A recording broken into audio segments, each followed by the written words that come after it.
नमस्कार, मैं हूँ राजेश सिन्हा। दोस्तों, आज हम बात करेंगे भारत और चीन के बीच के सामरिक रिश्तों की। जब हम भारत और चीन के बीच के सामरिक रिश्तों की बात करते हैं तो सबसे पहले जो आपके जेहन में छवि उभर कर आती है वो एलएसी पर हुई झड़पों के बारे में आती है।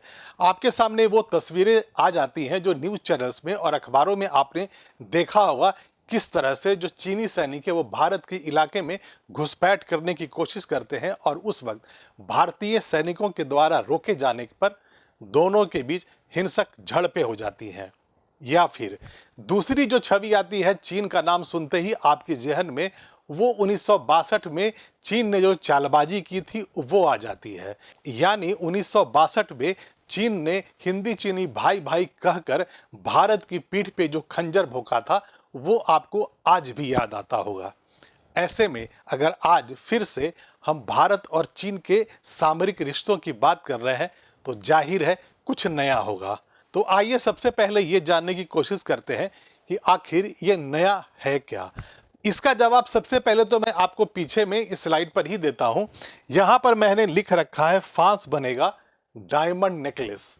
और जब हम बात कर रहे हैं भारत और चीन की तो जाहिर है हम यही बात कर रहे हैं कि जो डायमंड नेकलेस जो फांस बनेगा वो चीन के लिए बनेगा। और बनाया किसने है? भारत बना रहा है। तो अब आगे ये देख लेते हैं कि आखिर ऐसी कौन सी मजबूरी भारत के सामने आ गई या चीन ने ऐसा क्या करके रख दिया है जिससे भारत मजबूर हो गया एक ऐसे डायमंड नेकलेस बनाने के लिए जो चीन के लिए फांस बनेगा।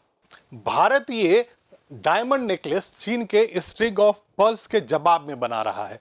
हो कि यूं रहा था कि कई वर्षों से चीन भारत के चारों तरफ जो पड़ोसी देश है उनसे पहले दोस्ती करता था, उन्हें कर्ज के बोझ में बिल्कुल दबा देता था और जब वो मजबूर हो जाते हैं तो उनसे उनके भूभाग, उनके प्रोजेक्ट्स कब्जे में ले लेता था और बाद में कोशिश चीन की ये रहती थी कि वहाँ पर उसके मिलिट्री इंस्टॉलेशंस हो जाए। यही बात भारत को हमेशा खटक रही थी। आप अगर इन देशों का नाम जानना चाहें तो आपके सामने श्रीलंका है, मालदीव आजकल हो गया है, पाकिस्तान पहले से है। तो एक सामरिक दृष्टिकोण से चीन एक ऐसे रास्ते पर चल रहा था जो लंबी रणनीति के तहत वो भारत को चारों तरफ से घेरने की कोशिश कर रहा था। एक मोतियों की माला बना रहा था जिसके अंदर भारत आ रहा था और ऐसे में अगर कभी युद्ध की स्थिति हो जाए, कभी दोनों के रिश्ते तल्ख हो जाए तो उस वक्त ये जो छोटे छोटे देश थे, ये जो मोती थे जिनको माला के रूप में पिरो रहा था चाइना, वो उसके बहुत काम आते। और इसीलिए वक्त रहते भारत चेत कर भारत ने एक ऐसी स्ट्रेटेजी बना ली कि उसके मोतियों के हार के जवाब में एक डायमंड नेकलेस बना दिया। तो आइए अब समझते हैं कि ये डायमंड नेकलेस है कहाँ। पहली बार डायमंड नेकलेस किसने बोला, किसने कहा कि ये डायमंड नेकलेस है भारत का? ये एयर यूनिवर्सिटी मैक्सवेल अमेरिका की वेबसाइट पे जानकारी दी गई है, वो मैं आपको पहले एक्सप्लेन करके सुनाता हूं। The phrase necklace of diamond was first mentioned by India's foreign secretary Lalit Mansingh.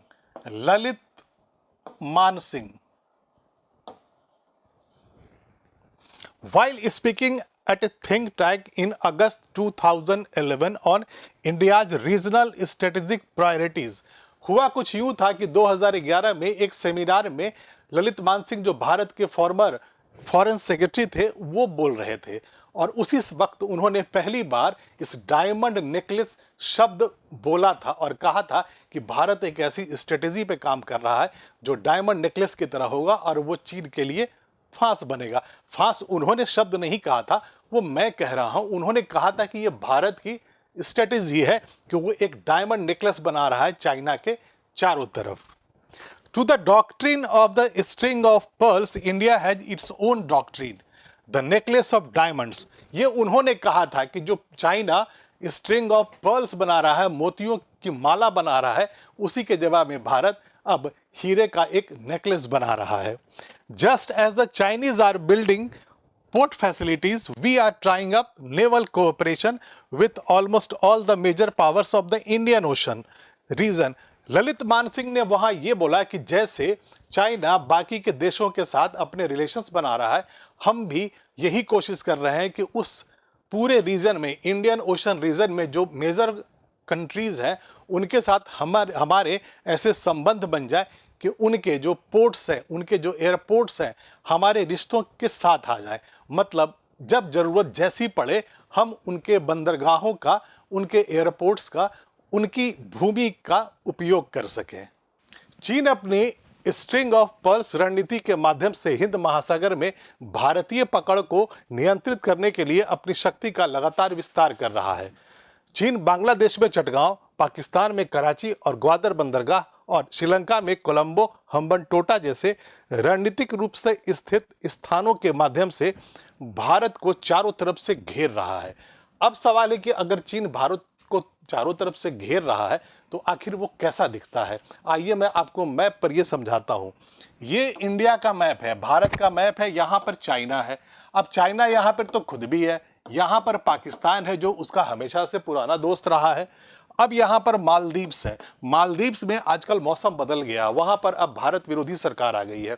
राष्ट्रपति मोइजू ने इंडिया आउट कैंपेन के साथ ही उन्होंने चुनाव जीता है। तो जो पहले जो सरकार थी वो मित्र सरकार थी भारत की, लेकिन अब वो जो नई सरकार है वहाँ पर वो चीन की मित्र है। यानी कि यहाँ पर भी चीन अब जो चाहे कर सकता है। इसके बाद मामला आता है श्रीलंका का। श्रीलंका के बारे में सबको पता है कि श्रीलंका पूरी तरह कर्ज में डूब गया है, वो भी चीन के दिए हुए पैसे से, चीन के कर्ज में, और इसीलिए वो बार बार अब चीन के दबाव में आ जाता है। यहाँ पर चटगांव है बांग्लादेश, यहाँ पर बांग्लादेश और चाइना के बीच में वहाँ पर हमेशा से सामरिक रिलेशनशिप बना रहता है। चीन वहाँ पर वहाँ के पोर्ट्स को डेवलप करता है, उसे आर्म्स सप्लाई देता है, अम्युनिशंस की सप्लाई करता है बांग्लादेश को। तो आप ये मान सकते हैं कि जिस तरह से बांग्लादेश भारत के साथ दोस्ती रखता है वैसे ही वो चाइना से भी दोस्ती बना कर रखता है। तो यहाँ पर बांग्लादेश हो गया और ये नेपाल है। नेपाल में भी सबको पता है कि चीन लगातार इंटरफेरेंस करता रहता है, कर्ज देता रहता है, कोशिश करता रहता है कि नेपाल उसके क्लचेस में आता रहे। तो कुल मिलाकर आप ये कह सकते हैं, जो कहते हैं रणनीतिकार वो यही कहते हैं कि भारत को चीन इस तरह से एक घेरे में ले चुका है और ले रहा है, और उसी को कहा जाता है कि द स्ट्रिंग ऑफ पर्ल्स है, मोतियों की माला है। अब सवाल यह उठता है कि ये जो द स्ट्रिंग ऑफ पर्ल्स जो कॉइन किया गया शब्द वो कब किया गया, किन लोगों ने किया। पीछे के स्लाइड में हमने ये देखा था कि जो नेकलेस है डायमंड का, उसको पहली बार कहाँ बोला गया, किसने बोला। तो अब ये देखने की कोशिश करते हैं, समझते हैं कि पहली बार द स्ट्रिंग ऑफ पर्ल्स कहाँ बोला गया।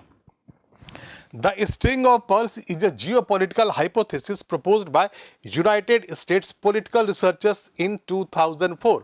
मतलब ये निकलता है कि 2004 में अमेरिका में जो पॉलिटिकल रिसर्चर्स थे, जब उन्होंने चाइना की रणनीति का अध्ययन करना शुरू किया तो उन्हें ये लगा कि चाइना भारत के जो पड़ोसी देश हैं चारों तरफ, उनसे दोस्ती बढ़ा रहा है, उनके साथ ऐसे सामरिक महत्व की चीज़ें कर रहा है, आगे बढ़ता जा रहा है, उनके यहाँ पोर्ट डेवलप करने की कोशिश कर रहा है, उन्हें पैसे दे रहा है, कर्ज दे रहा है, इस तरह से रिश्ते बना रहा है कि वो उनके करीब आ जाए। और इसी को उन लोगों ने ये कहना शुरू किया कि चाइना के जो रणनीतिकार हैं, चाइना के जो पॉलिसी मेकर्स हैं, वो भारत के चारों तरफ एक घेरा बना रहे हैं, और उन लोगों ने इसे द स्ट्रिंग ऑफ पर्ल्स नाम दिया। उसी के बाद से ये कहा जाने लगा कि चाइना ने मोतियों की एक माला बना ली है भारत के चारों तरफ। The term refers to the network of Chinese military and commercial facilities and relationships along the sea lines of communication which extend from Chinese mainland to Port Sudan। कहा यह जाता है कि चाइना ने ये जो नई स्ट्रेटेजी बनाई वो समुद्र के कम्युनिकेशंस के लाइन की तरफ बनाया। मतलब है कि यहाँ पर चाइना तो इधर खुद है ही, यहाँ पर पाकिस्तान है, नेचुरल अलाइज है दोनों। तो जो नई जो रणनीति बनाई गई भारत को घेरने की, वो इन इलाकों में बनाई गई जहाँ पर अरेबियन सी है, बे बंगाल है। मतलब हुआ कि समुद्र के कम्युनिकेशंस के रास्ते पे जो राष्ट्र आते हैं, जो पड़ोसी देश भारत के आते हैं, उनसे रिश्ते बनाने शुरू किए चाइना ने, और भारत को घेरने के लिए इस प्रकार का एक रिंग बना लिया, जिससे कहा जाता है कि ये द स्ट्रिंग ऑफ पर्ल्स है। अभी जो हम बात कर रहे थे कि भारत जवाबी कार्रवाई में नेकलेस ऑफ डायमंड बना रहा है, तो आइए उसे समझने की कोशिश करते हैं इस मैप के जरिए। ये एक रिप्रेजेंटेशनल मैप है, ये मुझको वेबसाइट पे मिला था जागरण के। इसमें दिखाया ये गया है कैसे ये डायमंड्स बना हुआ है, ये सारे डायमंड्स हैं। ये भारत की स्ट्रेटेजी है। जैसे मोतियों की माला बना करके चीन भारत को घेर रहा था, इस तरह से अब भारत ये कर रहा है कि चीन को इस तरह से नेकलेस के आकार में चीन को घेर रहा है। अब ये जो नेकलेस के जो डायमंड है वो है मंगोलिया। यहां पर मंगोलिया है, यहां पर जापान है, यहां पर वियतनाम है, यहां पर सिंगापुर चांगी, यहां पर इंडोनेशिया, यहां पर सेशेल्स और यहां पर ओमान, यहां पर ईरान का चारबाहर। मतलब एकदम साफ है कि चीन जो भारत को एक गोल मोतियों की माला के एक स्ट्रेटेजी से घेर रहा था, भारत ने एक नेकलेस बना करके चीन को ज्यादा बड़ी रणनीति बनाकर घेरना शुरू कर दिया है। आइए अब इसे देख लेते हैं कि जो दुनिया के जो स्ट्रेटेजी पर जो रिसर्च करने वाले जो एजेंसीज हैं, जो थिंक टैंक्स है, वो इस रीजन में इंडियन ओशन रीजन में भारत और चीन की स्ट्रेटेजीज को किस नजरिए से देखते हैं। ये Manohar Parrikar institute of defence studies and analysis है। उनके वेबसाइट पे जो जानकारी है इस बारे में मैं आपको एक्सप्लेन करता हूं। India's act east policy, India's act East policy and the Chinese efforts to extend its strategy influence in the Indian Ocean region have brought pressure and influence on each other traditional sphere of strategic interest। मतलब यहाँ पर ये line ये बता रही है कि जो भारत एक्ट इंडिया पॉलिसी चलता है और जो चाइना जो अपनी स्ट्रेटेजी पर चल रहा है, तो दोनों के रणनीति में इंडियन ओशन रीजन जो है बहुत महत्वपूर्ण हो चुके हैं। ये एक दूसरे पर इन्फ्लुएंस देते हैं और जो ट्रेडिशनल जो इनका स्ट्रेटेजिक इंटरेस्ट था उससे अलग हटके इस रीजन में अब एक दूसरे पर प्रेशर डालने लगे हैं। As a result the Indian ocean has emerge as a key intersection zone of Indian and Chinese strategic interest. मतलब अब इंडियन ओशन रीजन जो है भारत और चाइना के स्ट्रेटेजिक रिलेशंस में बहुत महत्वपूर्ण स्थान रखने लगे हैं। It would be pertinent to highlight the similar to concern in India about China's rising influence in the Indian Ocean region. Chinese commentators too remain wary of India's growing strategic engagement in the Chinese neighborhood and India's ability to limit China outreach in the region. The annual report on the development of the Indian Ocean region 2016, published by the Chinese Academy of Social Sciences, argued that India's proactive diplomacy has not only established its dominance in the region, which it considers as its exclusive sphere of influence, but also has constant freedom of action of external powers including China. यहाँ पर Indian ocean reason के नाम से एक Chinese किताब छपी थी, उसमें ये लिखा गया था कि इंडियन ओशन रीजन में भारत अब इतना एक्टिव हो गया है कि चाइना को अब वहाँ पर उसका इन्फ्लुएंस साफ दिखने लगा है। और सिर्फ चाइना को नहीं, जो भी एक्सटर्नल फोर्सेस थे यानी कि बाकी कंट्रीज उस इलाके में जो मूवमेंट करते हैं, उन सबको ये लगने लगा है कि भारत का इन्फ्लुएंस इस इलाके पर बढ़ता जा रहा है। अब यहां पर देख लेते हैं कि एक्ट ईस्ट पॉलिसी है क्या। यहां पर आपने देखा एक्ट ईस्ट पॉलिसी जो भारत का है उससे चाइना घबराहट में है, उससे लगता है कि जो इस इलाके में इंडियन ओशन रीजन में भारत बहुत एक्टिवली पार्टिसिपेट करता है उस तरफ, जिसकी वजह से उसे दिक्कत हो रही है। तो आखिर ये एक्ट ईस्ट पॉलिसी भारत की है क्या? ये भारत सरकार की पीआईबी पर ये वेबसाइट पर जो जानकारी है मैं एक्सप्लेन करता हूं। India's act east policy focuses on the extended neighbourhood in the Asia Pacific region. मतलब ये सरकारी जो वेबसाइट है भारत की वो ये कह रही है कि एक्ट इंडिया जो पॉलिसी है वो हम एशिया पैसिफिक रीजन में जो नेबरहुड है, जो कंट्रीज है हमारे आसपास में, हम उनके बारे में जो डिस्कस करते हैं, रिलेशन बनाते हैं, उनके बारे में जो पॉलिसी बनाते हैं, एक्ट ईस्ट पॉलिसी कहते हैं। The policy, which was originally conceived as an economic activity, has gained political, strategic and cultural dimensions, including establishment of institutional mechanism for dialogue and cooperation. यहाँ पर ये कह रही है, जानकारी कह रही है पीआईबी की, हुआ ये था कि जो एक्ट ईस्ट पॉलिसी था वो पहली बार बना था इकोनॉमिक कोऑपरेशन के लिए, लेकिन धीरे धीरे समय के अनुसार वो स्ट्रेटेजिक, पॉलिटिकल और कल्चरल डायमेंशन उसमें जुड़ते चले गए और बाद में उस पूरे इंडियन ओशन रीजन के लिए भारत एक्ट ईस्ट पॉलिसी के नज़रिए से अब पॉलिसी बनाता है। और इसीलिए चाइना के लोग, चाइना के बुक्स और चाइना की मीडिया अब ये कहने लगी है कि इस इलाके में यानी कि इंडियन ओशन रीजन में भारत का जो इन्फ्लुएंस है वो बढ़ रहा है और उधर चाइना के लिए मुसीबत खड़ी हो रही है। तो आइए वापस आते हैं अब नेकलेस ऑफ डायमंड पे। आखिर भारत जो नेकलेस बना रहा है, जो डायमंड का नेकलेस बना रहा है, उसमें जो डायमंड्स है उसके रिश्ते कैसे बने, कब कहां से शुरुआत हुई, तो ये देख लेते हैं। भारत की सामरिक मित्रता, चांगी नेवल बेस सिंगापुर, यानी कि सिंगापुर से जो रिश्ता बना भारत का कैसे बना।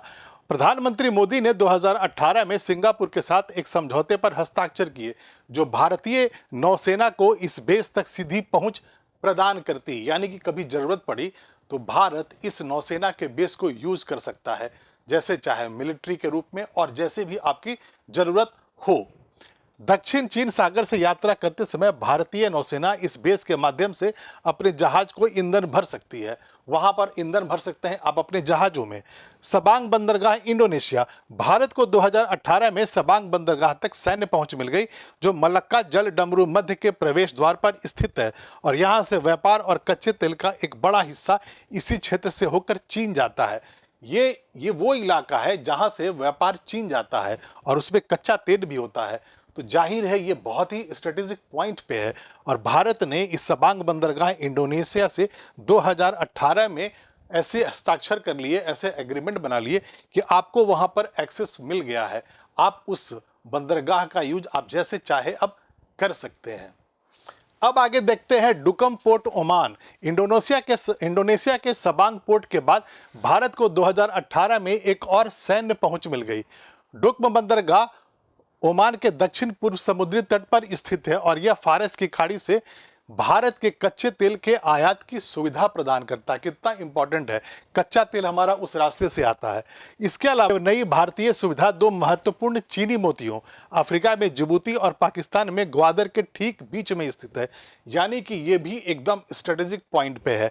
जो मोतियों की माला जो चीन ने बनाई उसमें जो दो मोती हैं जिबूती और पाकिस्तान, उसके ये ठीक बीच में है, ग्वादर और जिबूती के ठीक बीच में पड़ता है और यहाँ से कच्चा तेल आता जाता है, तो ये बहुत ही स्ट्रेटेजिक पॉइंट है। इसके बाद सेशल्स, भारत और सेशल्स के बीच 2015 में इस क्षेत्र में नौसैनिक अड्डे के विकास पर सहमति बनी थी, यानी कि 2015 में भारत ने हस्ताक्षर किए थे एक एग्रीमेंट पर और वहाँ एक नौसैनिक अड्डा बनाया था और वो जैसे चाहे आप यूज कर सकते हैं। यह बेस भारत के लिए रणनीतिक महत्व का है क्योंकि चीन समुद्री रेशम मार्ग के माध्यम से अफ्रीका महाद्वीप में अपनी उपस्थिति बढ़ाता है। ये जो सेशल्स है वो चाइना के सिल्क रूट में पड़ता है, तो जब जरूरत पड़ेगी तो यहाँ पर आप चाइना को दिन में रात में दिन आप दिखा सकते हैं। ये मानचित्र पे आपको मैं दिखा देता हूँ, ये ईरान है और यहाँ पर ये ओमान है, ये एक डायमंड यहाँ पर है और एक सेशल्स यहाँ पे है। ये जो अरेबियन सी है उसमें ये दोनों डायमंड पड़ते हैं। इसके बाद आता है चार बहार बंदरगाह ईरान। प्रधानमंत्री मोदी ने 2016 में इस बंदरगाह को बनाने के लिए समझौते पर हस्ताक्षर किए थे। यह बंदरगाह अफगानिस्तान तक और मध्य एशिया के लिए एक महत्वपूर्ण व्यापारिक मार्ग प्रदान करता है। फिर आता है मंगोलिया। यहाँ दोनों देश भारत की क्रेडिट लाइन का उपयोग करके द्विपक्षीय हवाई गलियारा विकसित करने के लिए सहयोग करेंगे। जापान, भारत और जापान ने संयुक्त रूप से एशिया अफ्रीका ग्रोथ कॉरिडोर बनाने की घोषणा की है। इसके बाद आता है वियतनाम। भारत वियतनाम को ब्रह्मोस मिसाइल और 4 गश्ती नौकाएं बेच चुका है। मतलब आप ये देख रहे हैं कि ईरान, मंगोलिया, जापान और वियतनाम जैसे देश हैं, भारत ने उनके साथ स्ट्रेटेजिक रिलेशंस बना लिए और इसीलिए इन कंट्रीज को इस नेकलेस में डायमंड के रूप में देखा जा रहा है। ये इलाका है, ये आप देख रहे हैं, ये चाइना है और यहाँ पर ये जापान है, एक डायमंड के रूप में दिखाया गया है। यहाँ पर वियतनाम है, यहाँ पर सिंगापुर है और इस तरह से जब अगर आपको चाइना को घेरने की बारी आएगी तो इस इलाके में यानी कि ईस्ट के इलाके में आप चाइना को इन जगहों से घेर सकते हैं, मंगोलिया से, जापान से, वियतनाम से, सिंगापुर से। मतलब यह हुआ कि अगर आपको चाइना आपके चारों ओर घेरने की कोशिश करेगा तो आप चाइना को ज़्यादा बड़े इलाके से घेर कर आप जवाब दे पाएंगे। और अब सेंट्रल एशिया, मध्य एशिया। प्रधानमंत्री मोदी ने एक ही बार में मध्य एशिया के सभी 5 देशों का दौरा किया और ऐसा करने वाले वो पहले भारतीय बने। मतलब हो ये रहा था कि जो इंडिया की जो फॉरेन पॉलिसी थी, जो इंडिया की स्ट्रेटजी पॉलिसी थी, उसमें भारत ने सेंट्रल एशिया को बहुत मजबूती से सबके सामने रखा था।